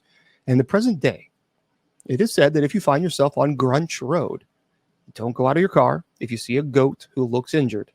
The stories say that the Grunch uses goats to lure people out of their cars so that they can do terrible things and drain their blood. Okay, let's just stay away from that. Let's just stay away from the Grunch. Now, look, I do know people who are alligator hunters in the bayou, and let me tell you, they will not go in the bayou at night. They won't do it. There are some people that are so convinced that that place is haunted, they won't. They live there all their life. Up in Maine, a haunted location, Mount Hope Cemetery in Bangor, Maine. So you know who grew up in Maine? Well, Stephen King. So it's no surprise, really, the part of 1989 Pet Sematary adaptation was shot there. So for extra scares, watch the movie before a nighttime stroll through this creepy 181-year-old cemetery. See if you can find the spot where Gage was buried. On the way, you'll see some of the first Civil War monuments ever constructed and grave markers that date back to 1836. And if you're not scared, Bangor is also the location of King's House. That's pretty cool. So that's a haunted location, allegedly. But in Maine, the urban legend, the mysterious stain of Colonel Jonathan Buck's tomb. So the tomb of Colonel Jonathan Buck in Bucksport bears a mysterious leg-shaped stain. The story goes back that Buck sentenced a woman to burn for witchcraft. And while she was burning, her leg rolled out of the fire. It's also been said that the witch cursed Buck's tomb to always bear a stain for the injustice. And it is said that people who have tried to get rid of the stain twice, but the stain keeps reappearing. That's pretty cool. I have seen that. I have seen the picture, and it does look like there's a leg there. It's called, for those, the mysterious stain on Colonel Jonathan Buck's, B-U-C-K, tomb. Take a look. See what you think. Massachusetts. The Lizzie Borden Bed and Breakfast in Fall River. Well, thank you for subscribing. I appreciate it. Thank you very much there, Black Hat. In case you don't remember the world's most disturbing nursery rhyme, Lizzie Borden hacked up her parents with an axe in 1892. And now you can sleep at the delightful B&B infamous crime where it all happened. On your visit, you'll sleep at the Borden's home, eat their last meal with Johnny cakes and eggs, sleep in the bedroom where the body of Lizzie's stepmother was found. And after a stay there, this person says, Camille, I can attest this home painstakingly furnished to look exactly as it did. On the morning of the unaliving will creep you right out. And daytime tours accommodate. Of course, you can do that. And better though, the 175-year-old property hosts up to 20 overnight guests. Well, have you been to the Lizzie Borden Bed and Breakfast? I've never been. I'm curious if you guys have ever been there. But that's kind of crazy place anyway. I mean, that's yeah, I don't know. I don't know if I'd want to hang out there. And yeah. So the spirits of Hoosac Tunnel in Massachusetts. It's an urban legend. The 24-year-old construction of the Hoosac Tunnel in western Massachusetts, approximately 200 men passed away. So death was associated with the tunnel, that it was actually nicknamed the Bloody Pit. And after a particularly gruesome explosion in 1867 or 1868, 13 miners were trapped inside the tunnel. And the other workers assumed that the miners had passed. But eventually it was discovered that the miners, they actually lived. They built a raft to combat flooding, but eventually passed away due to poisonous gas inhalation.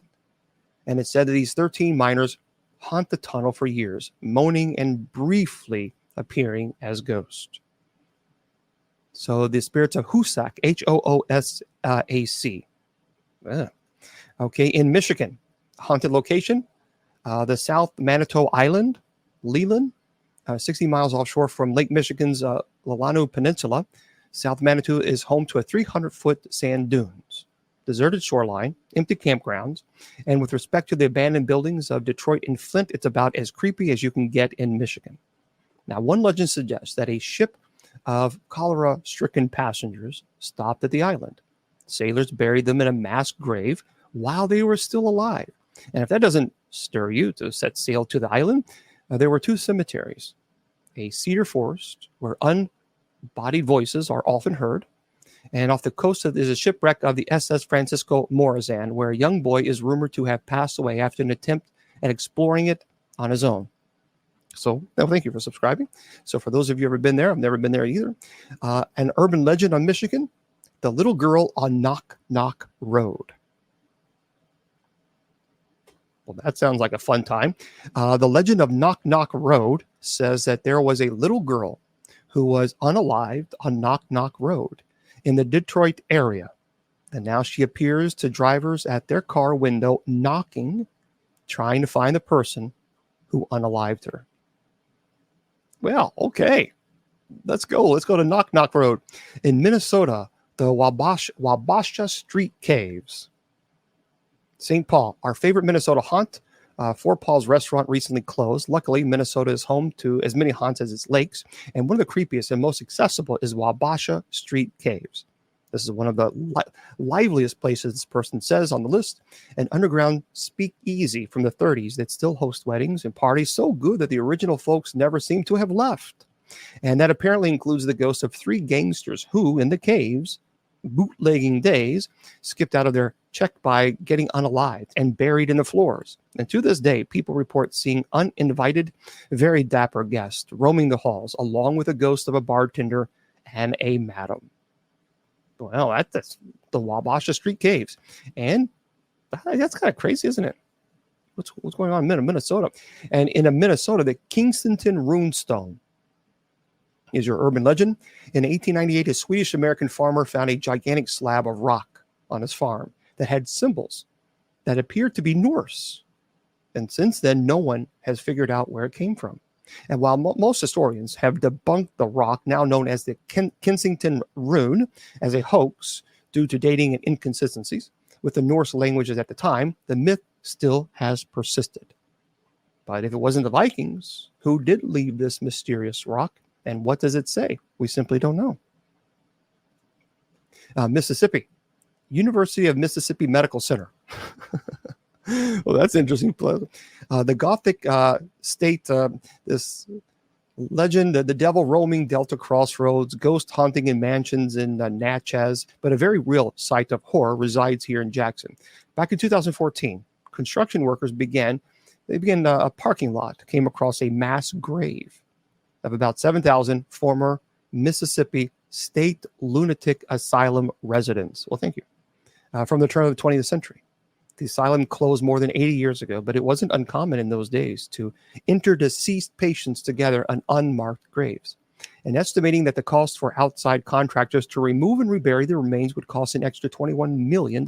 So officials decided to let them rest in peace until they can exhume the bodies through university channels and build a historical center where the parking lot would have stood. Until then, it's one place that's allegedly spooky to pay your respects to the anonymous thousands of the deceased. Yeah, that's terrible. And if you are in the urban legend in Mississippi, Deer Island Haunted Treasure. Okay, Deer Island's Haunted Treasure in Mississippi. The ghost of Deer Island originates from an old pirate story. So the story says that back in 1920s, 2 men were fishing on Deer Island when they heard rustling in the bushes, a noise they assumed was caused by wild hogs. And eventually they decided to check it out and encountered a headless skeleton. So they ran back to the boat and the skeleton followed them all the way there. I think perhaps maybe these guys might have been drinking, maybe, the fishing. I'm just saying. According to the pirate story, there was a ship that sailed into Biloxi Bay and buried their treasure on Deer Island. And the crew decided to behead one of their own and left his body behind to guard their treasure. Yeah, a little bit too moonshine, a little bit moonshine going on. I think so. Yeah, I think a little bit moonshine. Missouri Main Street. So if you're in Main Street, this is a haunted location in Missouri, St. Charles. This multicolored Main drag looks like the perfect setting for a Midwestern horror culture. Charming, peaceful Main Street, USA that's actually haunted by dozens of roaming spirits. So legend dates to 1853, when the old Borromeo Cemetery was moved and a number of the graves they dug up had no bodies in them. Those spirits are rumored to haunt the shops at 700 South Main Street, where objects vanish and mysterious cooking smells emerge, as does apparently a deep French-speaking voice. The town is also home to a haunted community college, a haunted high school, and a haunted forest. All right. And the urban legend of Missouri, Momo, the Missouri Monster. Well, thank you there. Momo is Missouri's version of Bigfoot, Sasquatch, and he's been said to have a terrible body odor, pumpkin-shaped head, and an appetite for animals. And in 1968, Momo reportedly tried to abduct other little creatures, though no evidence was ever found. Yep, Momo. So it's M-O-M-O, the Missouri Monster. There's your urban legend for there. In Montana, the Fairweather Inn, Virginia City. If you've ever been borderline homicide because you've been crazy because the kids in the next hotel won't be quiet, steer clear of the Fairweather Inn. The lone hotel in this former gold mining town is said to be haunted by the ghosts of kids who get in all kinds of shenanigans. They move your luggage, turn the lights on and off, generally annoy you. The city's now closed Bonanza Inn was also said to be haunted by the ghost of an old nun who was presumably a little bit, I guess, better behaved. But in Montana, if you want to go there, you want to go to a haunted location, the story of Sacrifice Cliff. That's a lovely name, isn't it? The story of Sacrifice Cliff comes from an old Native American legend. 2 members of the Crow tribe arrived in their village from a trip to find that almost everyone there had been infected with smallpox and passed away. Thank you. So heartbroken about the loss of their loved ones, the 2 decided to blindfold their horses and ride off the cliff to join the tribe on the other side. Sacrifice Cliff is visible from almost anywhere in Billings, so it's sad and a bit spooky to think about this story while the cliff is looming over the entire city. Wow, that is crazy. Yeah, it's the story of Sacrifice Cliff in Montana. Wow. In Nebraska, Seven Sisters Road is haunted. We all get mad sometimes at our family members, and most of us get over it and just, there we go. But we do not, however, take all 7 of our relatives and unalive them, as one deranged Nebraska man did over a century ago. So the road that runs between the site of each gruesome crime is marked as County Road L on the map. But of course, it's named after the sisters who passed there. Cars driving through routinely reported headlights going dim, electrical systems failing completely, leaving their cars stalled in the eerie darkness, with the screams of young women echoing through the hills. Yeah, that would probably get anybody's attention. And of course, in this area, urban legend, there's a poison girl at Centennial Hall.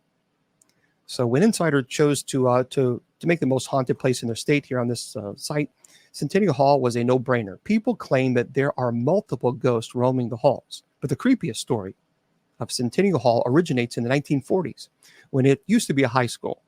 And the story says that a student was playing in her clarinet, suffered a heart attack, and passed away.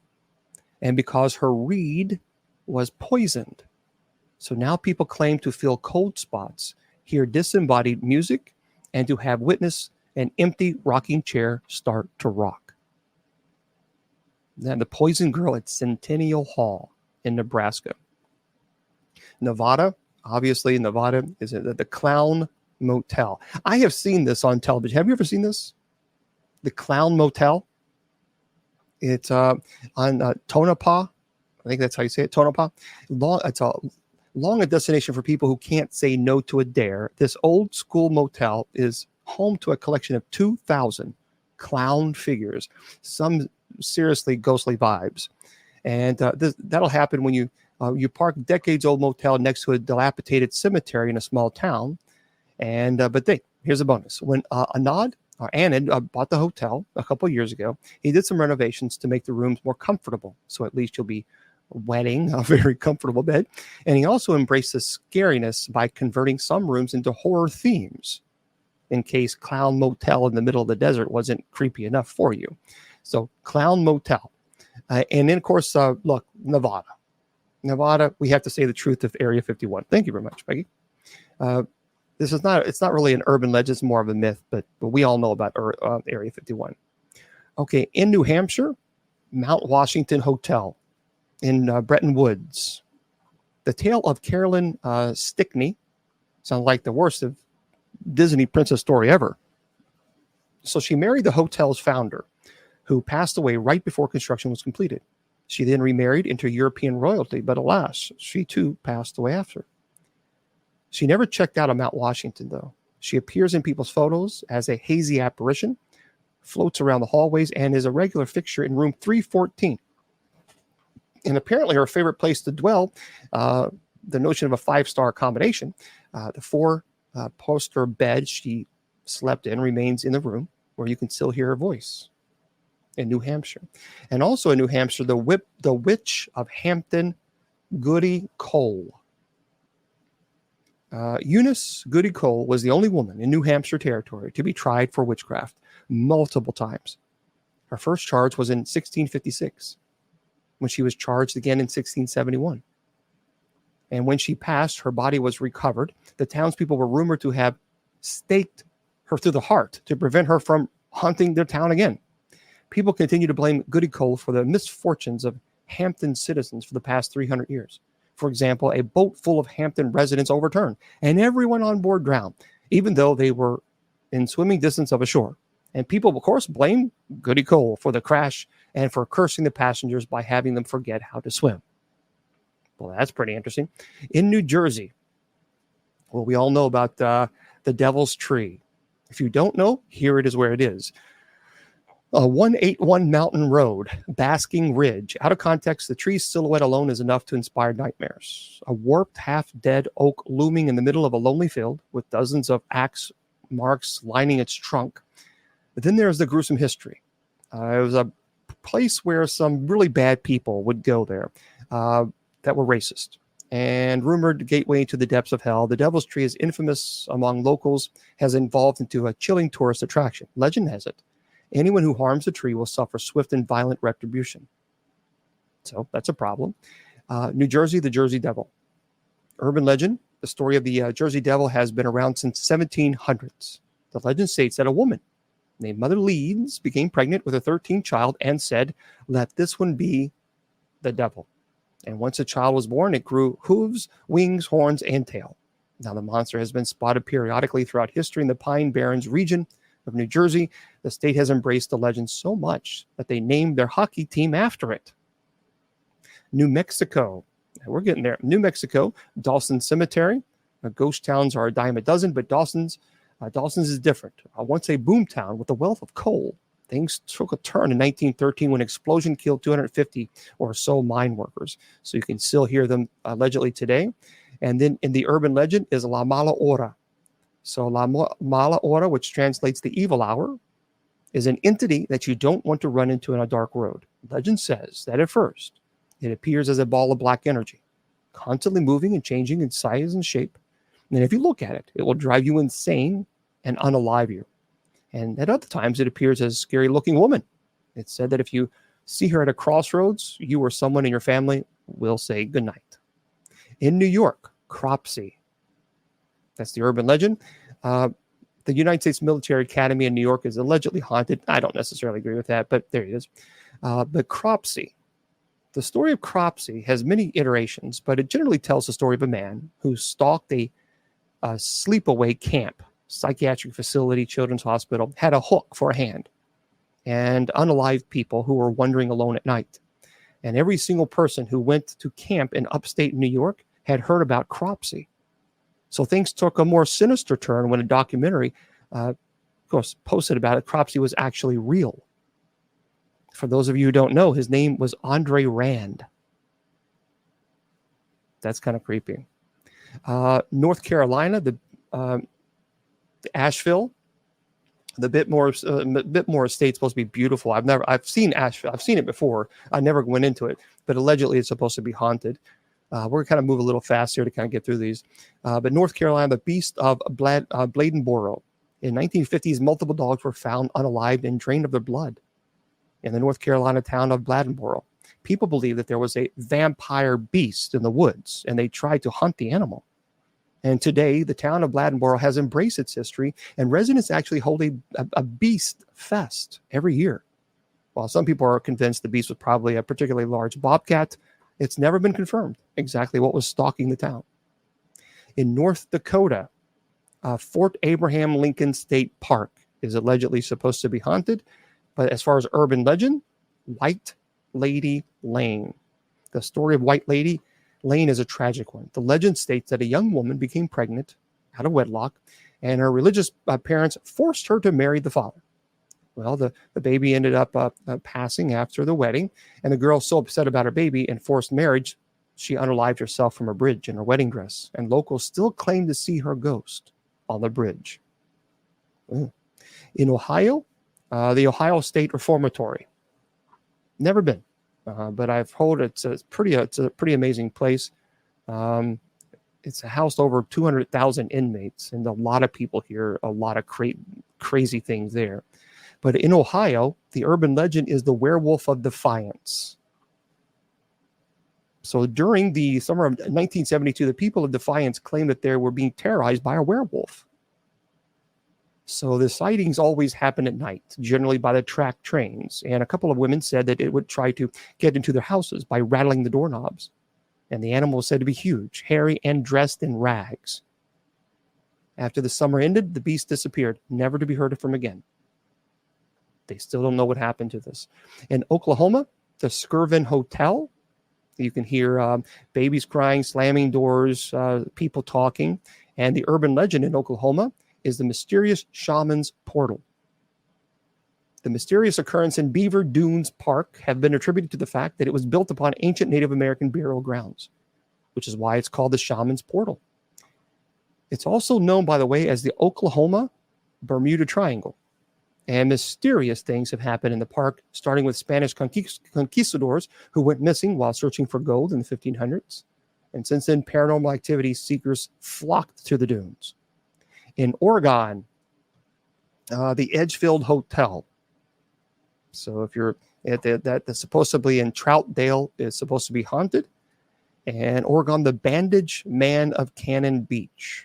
That's your urban legend. The Bandage Man of Cannon Beach. Cannon Beach is beautiful. The Bandage Man is the American version of a mummy. He's rumored to be the ghost of a logger who passed away in a sawmill accident. Now terrorizes teenagers who hang out at a deserted area on a highway near Cannon Beach. And stories say that he knocks on car windows to try and get in. It smells really, really bad, by the way. In Pennsylvania, Eastern State Penitentiary. I mean, it's isolated on 11 acres, 30-foot fortress walls, just no doubt about it, a lot of paranormal activity there. But in Pennsylvania, the urban legend says the bus to nowhere. In Philadelphia, there's rumored to be a bus that doesn't have an end destination. The story says that the bus only picks up passengers that are at their lowest moments who need to get away from their problems. And once the passenger is ready to face the world, they can get off the bus. But the passengers has no idea how long they've been on the bus for. So it could have been hours, days, or even years. In Rhode Island, the White Horse Tavern in Newport is supposedly haunted. And the urban legend, the Devil's Footprints. And there is a rock on the Devil's Foot Road that appears to show a normal human footprint and then a cloven hoof. The story goes that a Native American woman unalived the white man and fled the scene.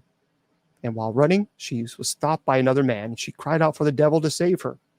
And when the man admitted that he himself was the devil and stomped his feet on the ground to prove that he had a cloven hoof, which, of course, the rock still shows to this day. Ooh. That is Rhode Island, the Devil's Footprints.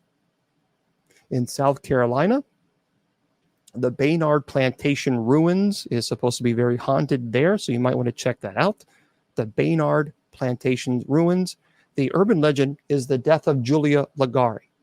In 1800s, Ligari's was a well-to-do South Carolina family that had homes on the mainland and other places. And the daughter, Julia, got sick, and she was pronounced unalive. She was dead, and was buried inside their family mausoleum.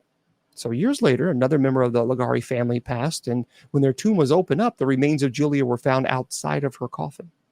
So the story says that Julia had been in a coma and actually woken up to try and escape her tomb, but she passed. So after the first reopening of the Ligari mausoleum, the door can't seem to stay shut. The Ligaris tried multiple different doors, and every single time the door was found open. And people believe that the ghost of Julia didn't want to be locked in that tomb any longer. Wow. The death of Julia Ligari. That's interesting. In South Dakota, you want to check out the Sika Hollow State Park for the haunted location. But your urban legend, Walking Sam and the Pine Ridge Indian Reservation. Purportedly over 7 feet tall and very slim, Walking Sam is said to appear on the streets of the Pine Ridge Indian Reservation at night. And he tries to convince teenagers to unalive. And whether or not Walking Sam is real, something tragic is going on in the reservation. From December 2014 to May 2015, there are 103 unalivings at this place. Something is happening. In Tennessee, the Bell Witch Cave, which, by the way, I had Willie Windwalker on. He talked about the Bell Witch, and maybe I'll do another presentation on that eventually. But in Tennessee, the urban legend, the boy in the bathroom at Pine Haven School. The Pine Haven School, located in Jamestown, is an old, abandoned, and it's said to be haunted. A tragic story supposedly took place there where a boy was cornered by a group of bullies in the bathroom, shoved into a mirror, and unalived them. To avoid getting caught, obviously, the bullies decided to bury the body underneath the floorboards. And today, people say if you go inside the school, you can see the reflection of the boy if you look in the mirror. Don't look in the mirror. In Texas, Yorktown Memorial Hospital. There's a lot of crazy things have happened. It's very similar. You see dark shadows.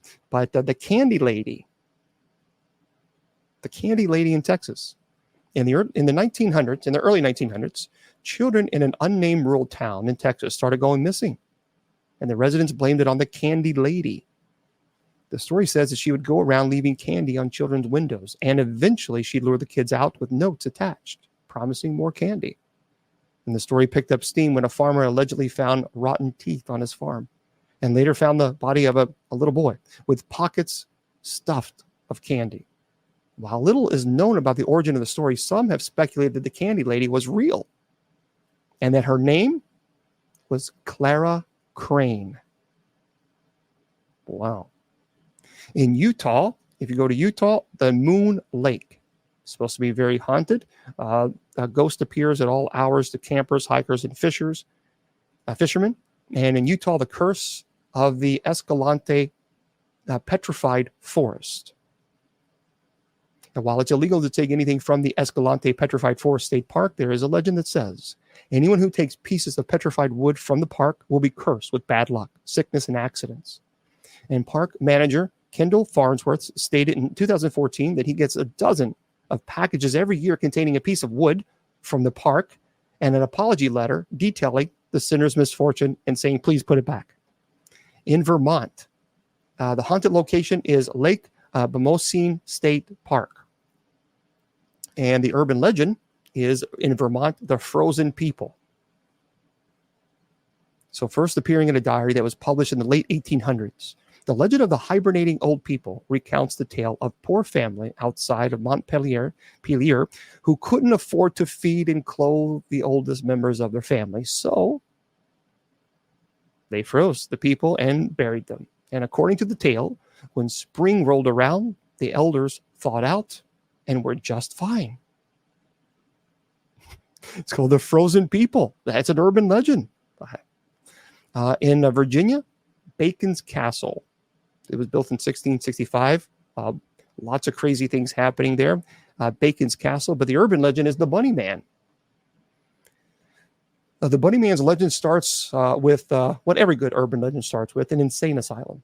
So the people of Clifton were so up in arms about the asylum that they were able to get all the patients transferred. The patients were being moved on a bus that crashed, and the police were able to catch all the patients except one, the Bunny Man. According to the tale, the Bunny Man lived in the woods and sustained himself on woodland creatures. But eventually, he started attacking humans. Some people reported being attacked by a man with a hatchet, and other tales say that the group of teens would see a bright light, and then they would wind up unalived and strung up over a bridge. The Bunny Man in Virginia. Good grief. In Washington, what's haunted? Probably the capital. But no, Northern State Mental Hospital. Northern State Mental Hospital. But in Washington, Bigfoot, of course. It's an internationally recognizable name. It's been spotted all over the country. But Bigfoot has been spotted the most in Washington State. This is not Washington, D.C. I was trying to make a joke here. Washington, D.C. So Bigfoot is essentially a gigantic ape-like creature. There's a lot of people who say that they see this Bigfoot in Washington. West Virginia, you know the Mothman. And the location, Trans-Allegheny Lunatic Asylum, is the haunted location. But the urban legend with Mothman, we have to do that. I mean, we know that Point Pleasant has embraced the monster. So if you've not checked that out, you might want to. In Wisconsin, the Pfister Hotel in Milwaukee is haunted, allegedly. But the urban legend is Boy Scout Lane. The story of what apparently happened at Boy Scout Lane varies, but they all with the same conclusion. A group of Boy Scouts no longer alive on the road. In some stories, there was a bus crash with no survivors, or they were unalived by their bus driver, or they just mysteriously vanished into woods by one. Visitors have reported seeing these bodies, these boys running around playing. That's what it is. You might want to check it out. Boy Scout Lane. Can't give too much information because then you get in trouble. The Wyoming, the Devil's Tower. It's no scientific consensus of why Devil's Tower looks the way it does, but one Native American creation story attributes the landmark's shapes to a tragedy. According to the story, a large group of Cheyenne girls were attacked and unalived by a bear. So two escaped and found help from two boys who convinced the girls to act as a bait. They climbed to the top of the tower, and the bear tried to follow, and the boys shot arrows at the bear, and it finally gave up, leaving scratches all the way down the rock as it slid down. Oh, you've been there? That's pretty huge, isn't it? Yeah, it's called the Devil's Tower, and that's in Wyoming. And the haunted location in Wyoming, by the way, is the Wyoming Frontier Prison. So a lot of places, a lot of people have allegedly report that that is a haunted location there. Okay, I'm going to open up the chat because I've been talking for 2 hours now. And see what you guys have. If you have any questions now, we can kind of jump into them before we wrap the presentation up. And don't forget, by the way, I'm going to be here tomorrow. So for open mic night, I don't believe Miss Wilma's going to be with us, but I don't know. Maybe I'll get somebody to join me tomorrow and talk about some, who knows, haunted experiences or things like that. So yes, and don't forget also we have night prayer later on tonight. So if you like to join us, just go to bishopjameslong.com, scroll all the way down to where it says night prayer, click the link, it takes you right there. Yeah, Wilma. Wilma's she's doing better. She's getting her a new couch to help with her back issue, and I don't know if she'll be with us on Sunday. She doesn't think so, but we'll see. We'll see. I'm trying to get her to come on, Wilma. She sometimes get into a rut. It's like, come on, it'll help you. So we'll see. We'll see how she does. Tomorrow, I definitely don't think she'll be with us for open mic, but that's okay. Yeah, your luck is that the bus would drop you off, right? Yeah, yeah, the backs are terrible. Back pain is really, oh boy, it's a mess. But yeah, Miss Wynn, we'll see. We'll see. Hopefully she'll join us. Hopefully I can talk her into because if not, then she just felt. But I have a lot. I have a lot of articles I didn't even get to today. And that's okay. That I'll save them tomorrow. So there's a lot of really, really cool articles that I found that oh man, I've got to that's great. There's some really, really cool articles. I can't wait to talk about that tomorrow. Yeah, that'd be good. So tomorrow you gotta show up. We're gonna be here at 8 p.m. Eastern Standard Time for our open mic night, and we got a really cool articles. So there we go.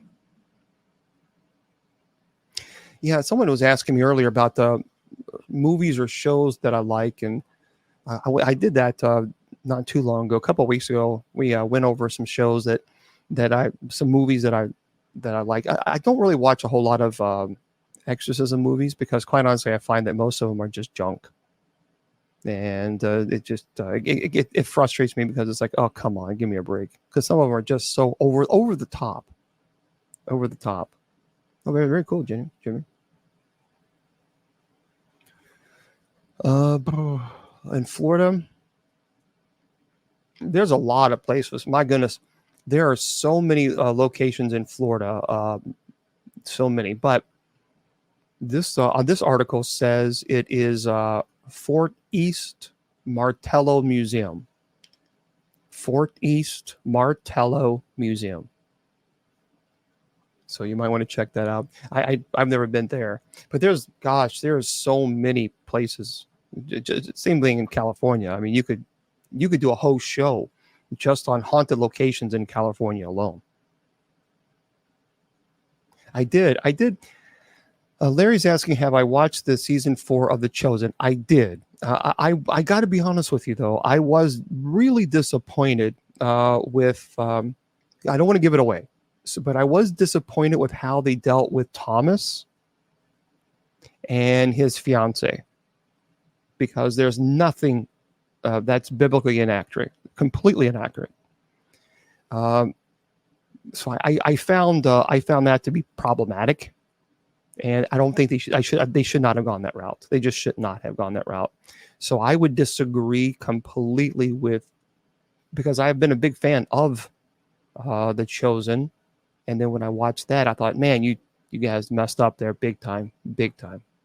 So if you haven't seen it, you'll, Thomas, one of the disciples, I think they messed up there. They should not have done that. Oh yeah. See, I could easily, like big like states in California. I could do a show on all haunted locations in Florida, or all in California, or places that have such a huge history. You could easily do. Right. Yeah. Oh my gosh, France, that's Korea. There's a lot of. I'm telling you, there's a lot of stories like that. There really is a lot of stories. But yeah, I'm going to next weekend. Next week I would like to do the alien presentation that we were thinking about doing, because what I want to do is I want to talk about the type of aircrafts allegedly that are used. I want to talk about the contactees and their experience. Let's see the different kinds of encounters and what do they mean, and what equipment to take when you're going to UFO, researching. So I really would like to do that next week. I think I might do that. Yeah, that I think that'd be pretty cool. Okay, for those of you on Facebook, YouTube, Twitter, KGRDB Radio, and Rumble, I'm going to log off to you guys in just 1 second. But for those of you on Spreaker, I'm going to say goodnight to you guys. I'm going to stay on TikTok for a little while longer. That way we can say howdy to you guys for a little bit. But remember, we have night prayer. So if you want to join us in night prayer, we'd love to have you. Just go to bishopjameslong.com. That's it. Scroll all the way down and you'll see night prayer. Click the link. So for those of you on Facebook, YouTube, Twitter, and Rumble, KGRDB Radio, and everywhere, I tell you all the time, your value does not decrease based on someone's inability or refusal to see your worth. Remember, you're priceless, and don't let any troll tell you or convince you otherwise. Facebook, YouTube, Twitter, KGRDB Radio, and Rumble. Good night. The Sacred Division has been brought to you by Bishop Long's online paranormal course. Learn demonology, angelology, paranormal studies, and genealogy. It's 100% online, and you learn at your own pace. Please go to www.bishopjameslong.com and click on the paranormal course link.